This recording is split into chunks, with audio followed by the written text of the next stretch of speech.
Praise the Lord. கர்த்தர் நாமம் மகிமைப்படுவதாக. தினம் ஒரு லோக வார்த்தைக்கு உங்களை வரவேற்கிறேன். ஒவ்வொரு நாளும் கர்த்தருடைய வார்த்தையை நம்ம தியானித்துக் கொண்டிருக்கிறோம். இந்த பரிசுத்தமான நாளின் கால வேளையிலே உங்களை சந்திப்பதற்காக கர்த்தர் நான் நன்றி செலுத்துகிறேன்.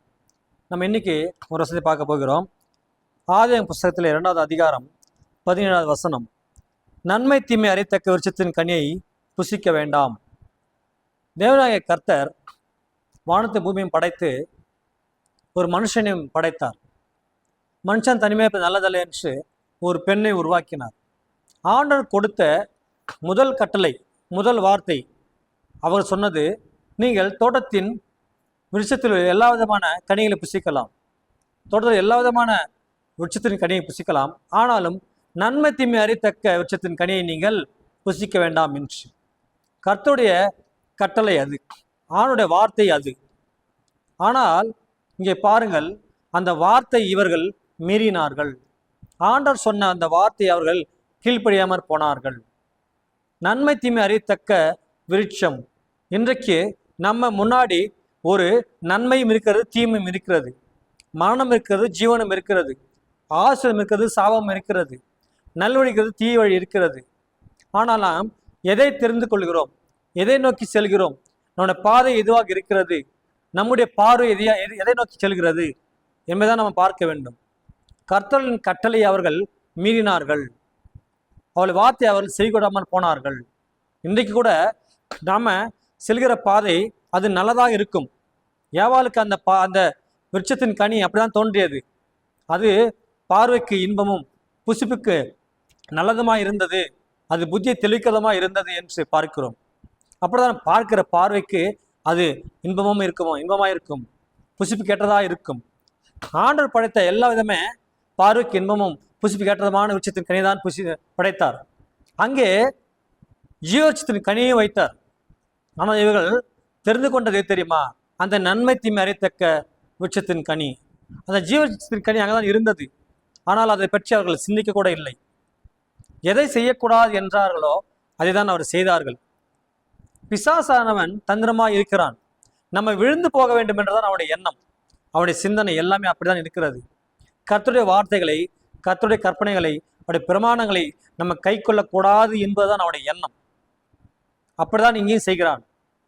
ஆண்டவர் சொன்னாரா இந்த பழத்தின் கனி, இந்த பழத்தை நீங்கள் புசிக்கூடாதுன்னு சொன்னாரா?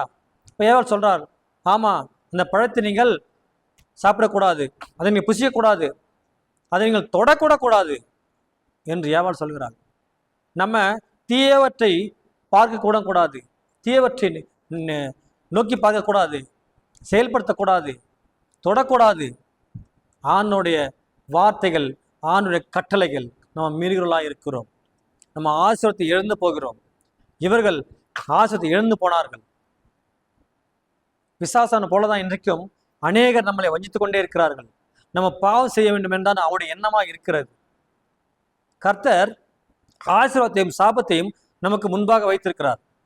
நம்ம எதை தேர்ந்தெடுக்கிறோம்? அவருடைய வார்த்தைகளை, கட்டளைகளை, கற்பனைகளை கை கொள்ளும் போது அந்த ஆசீர்வாதம் நமக்குள்ளே வருகிறது. அது நமக்குள்ளே நமது கிரியை செய்வதாக இருக்கிறது. அந்த வார்த்தைகளை கீழ்ப்படியாமல் போகும்போது அந்த சாபம் நமக்குள்ளே வருகிறது. இன்றைக்கு கர்த்தர் நமக்கு ஆசீர்வாதத்தை கொடுக்க நினைக்கிறார், நன்மை கொடுக்க நினைக்கிறார். ஆனால் நாம் செல்கிற பாதை அது தீமையாக இருக்கிறதா, அது கெட்டையாக இருக்கிறதா என்று பார்க்க வேண்டும்.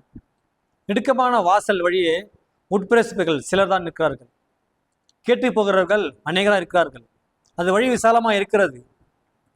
நம்ம பார்க்குற பார்வை, நம்ம செல்கிற பாதை அது விசாலமாக இருக்கும். அது நிறைய பேர் போகிறார்கள், நாமும் போகலாம் என்று அல்ல, போகக்கூடாது. அது குறுகலான பாதையாக இருக்கிறது. அது நித்திய ஜீவனுக்கு போய் செல்கிற வழியாக இருக்கிறது. நாம் செல்கிற வழி, நம்ம போகிற பாதை எதுவாக இருக்கிறது என்பதை கர்த்தர் நம்ம கையிலே ஒப்பு கொடுத்துக்கிறார். மரணமும் ஜீவனும் வாயின் அதிகாரத்தில் இருக்கிறது. அது நம்ம தான் இருக்கிறது. அதை நாம் எப்படி உபயோகப்படுத்திக் கொள்கிறோம்? ஆசீர்வாதமும் நன்மையும், ஜீவனும் நன்மையும், சாபமும் தீமையும் நமக்கு முன்பாக வைத்திருக்கிறார். அதை நம்ம எதை செலக்ட் செய்கிறோம், எதை தேர்ந்தெடுக்கிறோம் என்பதை நாம் பார்க்க வேண்டும். இந்த உலகத்திலே அநேகமான பாவக்காரியங்கள் இருக்கிறது, அநேகமான தீய பழக்கங்கள் இருக்கிறது. அதெல்லாம் நமக்கு ஒரு இன்பமாக இருக்கும், அது ஒரு சுகமாக இருக்கும். ஆனால் அந்த சுகம் ஒரு பாவத்தை கொண்டு சேர்க்கிறதா இருக்கிறது. இவன் என்ன செய்தால், ஏவாள் அதை அவள் புசித்து தன்னுடைய கணவனுக்கும் கொடுத்தாள். நாம இன்றைக்கு அதுதான் செய்கிறோம். நாம செய்வது மாத்திரமல்ல, பிறருக்கும் அந்த பாவத்தை தான் சொல்கிறோம். ஆனால் ஆண்டவருடைய பிள்ளைகள், ஆண்டவருக்கு கீழ்ப்படி பிள்ளைகள், நமக்கு கற்றுக் கொடுத்த இந்த வார்த்தைகள், கர்த்தருடைய நன்மைகளை நாம் என்ன செய்கிறோம்? மற்றவர்களுக்கு அதை இலவசமாக கொடுக்க வேண்டும். அது சொல்லுகளாக இருக்க வேண்டும், நன்மை சொல்லலாக இருக்க வேண்டும், நன்மை செய்களாக இருக்க வேண்டும். தீமை விட்டு விலகி நன்மை செய் என்று வேதம் சொல்லுகிறது. நீங்கள் அந்த தீமை விட்டு விலகிறதா இருக்க வேண்டும். விலகி நன்மை செய், நன்மையை பின்பற்று. ஆண்டவர் நன்மை செய்கிறாவே சுற்றி திரிந்தார் என்று வேதத்தில் பார்க்கிறோம். ஊழியத்தின் பாதையிலே அவர் நன்மை செய்கிறாவே சுற்றி திரிந்தார்.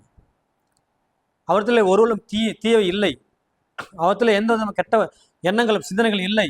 அவர் பரிசுத்தமாய் வாழ்ந்தார்.